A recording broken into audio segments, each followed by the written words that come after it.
तो भाई ऐसा है, रिसेंटली मैंने टीजर देख लिया इसका, रामायण का। गाने की एक लाइन आती है छोटी सी, सिया राम करके, ठीक है। तो वो जो सिया राम वर्ड आता है ना, तुम लोग उसको ध्यान से सुनना, तुम लोगों को पता चलेगा कि वो किसी आउटसाइडर की आवाज में है। अब या तो ऐसा हुआ है हांस जिमर का जो ऑर्केस्ट्रा टीम है, उन्होंने वो पूरा सीक्वेंस में वो बीजीएम या ये कह लो साउंड ट्रैक है वो रिकॉर्ड किया होगा, और वो कंटिन्यूसली रिकॉर्ड करते करते करते करते जब वो एंड हुआ है, तो जहाँ पे एंड होता है वहाँ पे उन्होंने सिया राम, उनकी ही किसी वोकलिस्ट ने वो गाया और उन्होंने वो एज इट इज रख लिया।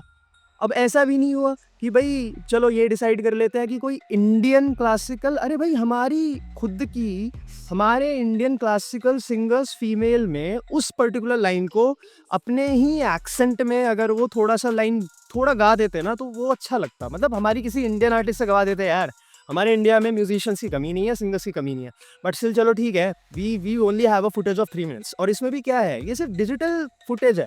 डिजिटल फुटेज में भी क्या है, रामायणा का इन्होंने एक, मतलब इन सॉफ्टवेयर पूरा का पूरा इन्होंने सॉफ्टवेयर में क्रिएट किया हुआ, थोड़ा सा हुडीनी ले लिया, पार्टिकल सिमुलेशंस वगैरह डाल दिए। अब वो चीज़ देख के हम लोग थोड़ा सा भाई मंत्र मुग्ध हो जाए, वो इतना इनफ तो रहेगा नहीं ना। जिस तरीके से रणवीर कपूर को पेड़ पे चढ़ते हुए दिखाया, वो थोड़ा बहुत एक हमारा केबल वर्क, पता है हमारा केबल वर्क एक्चुअल में फील करा देता है कि बॉडी बेसिकली किसी चीज़ के थ्रू लिफ्ट करी जा रही है ना, वो पकड़ के उठा रहे हैं, और हमारे यहाँ दिखता है ये चीज़, और वही चीज़ इसमें ग्लिम्स में नजर आ जाती है। बट तुम लोगों ने एक चीज़ नोटिस करी, वाइकन वैल्करी करके, पता है तुम लोगों को कैमरा है।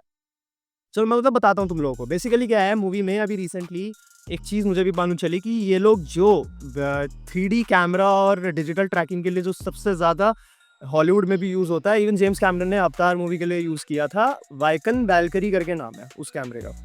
तो उस कैमरे की खास बात यही है कि वो ट्रैकिंग मार्कर्स सब कुछ रिकॉर्ड करता है वर्चुअली। उसका वो वर्चुअल कैमरा है, वो फुटेज में से प्रॉपरली आप उसको एडिट कर सकते हो।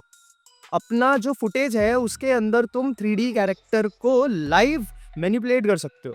मतलब जो भाई मोशन कैप्चर, पता नहीं इंडिया में, हमारे यहाँ देखो अच्छा नहीं है, मैं सही बताऊंगा आपको, इंडिया में मोशन कैप्चर टेक बहुत खराब है। बट वाइकन वैल्करी अगर सुनते ही तुम्हारे मन में एक चीज़ आ जानी चाहिए कि भाई साहब वाइकन वैल्करी यूज़ हो रहा है मतलब मोशन कैप्चर होगा, क्योंकि वो मार्कर्स को ट्रैक करने के लिए ही यूज़ होता है।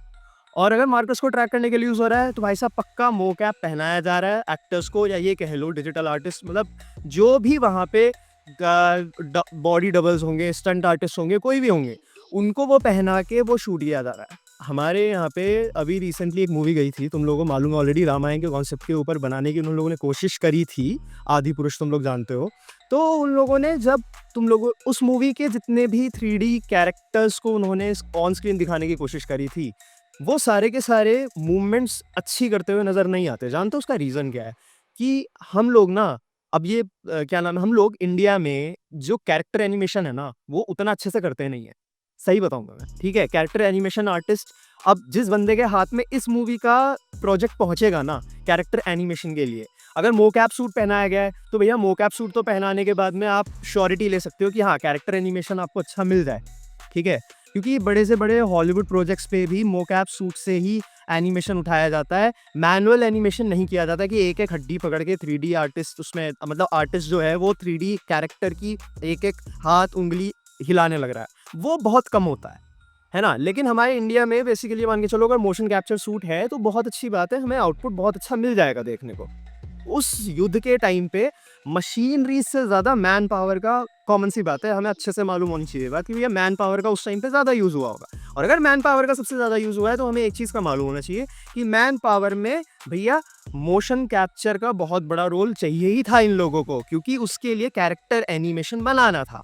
इनको डिजिटली कैरेक्टर एनिमेट करके दिखाने होंगे, जैसे जामवंत हो गया, और उसके लिए ही शायद इन लोगों ने कैमरे का डिसीजन लिया है। तो मोस्ट प्रोबेबली चांसेस हैं कि शायद भैया कैरेक्टर एनिमेशन मूवी में देखने को अच्छे वाला मिल जाए।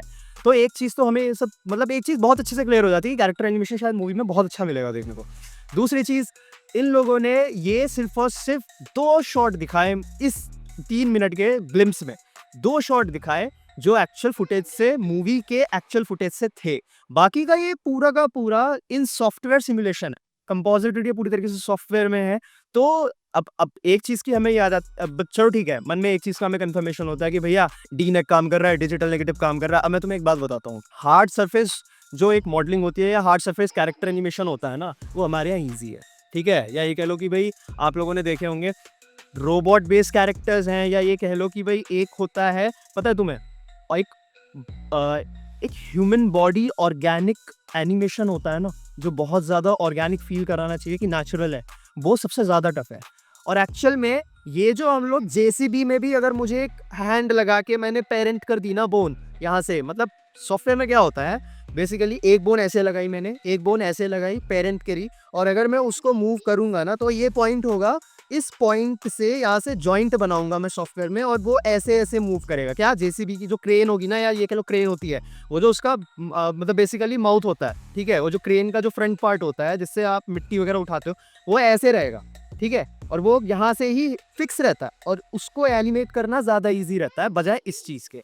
कैरेक्टर एनिमेशन बहुत टफ है, मतलब एक लिविंग ऑर्गेनिज्म को मूव करते हुए दिखाना ज़्यादा मुश्किल पड़ता है बजाय हार्ड सरफेसेस को। मतलब हार्ड सरफेस एनिमेशन ईजी है, ये कैरेक्टर एनिमेशन ज़्यादा मुश्किल पड़ेगा, तो मुझे नहीं लगता भैया कि क्या नाम है इतना ईजी होने वाला है। लेकिन अगर डीनेक अगर डिसाइड करता है कि इंटरनेशनली इस प्रोजेक्ट को डिस्ट्रीब्यूट करे, आउटसोर्स करे, कि इसके कुछ पोर्शंस हैं चलो कैरेक्टर एनिमेशन के बाहर भेजते हैं, ऑलरेडी इन्होंने साउंड डिजाइनिंग के लिए या कह लो म्यूजिक प्रोडक्शन के लिए इन्होंने बाहर की टीम ले ली है, और वो हमें सुनाई भी दे रही है। ऐसी मूवी बनी है तो अच्छी बात भी है, क्योंकि भैया हमें भी तो 835 करोड़ रुपए लगने की वजह से हम घर पे पायरेसी में क्यों देखें, है ना भैया, हमें हमें अपनी जेब ढीली करनी चाहिए, ऊपर से भगवान राम के लिए क्यों नहीं, सही बात नहीं है। तो चलो भाई, जय श्री राम।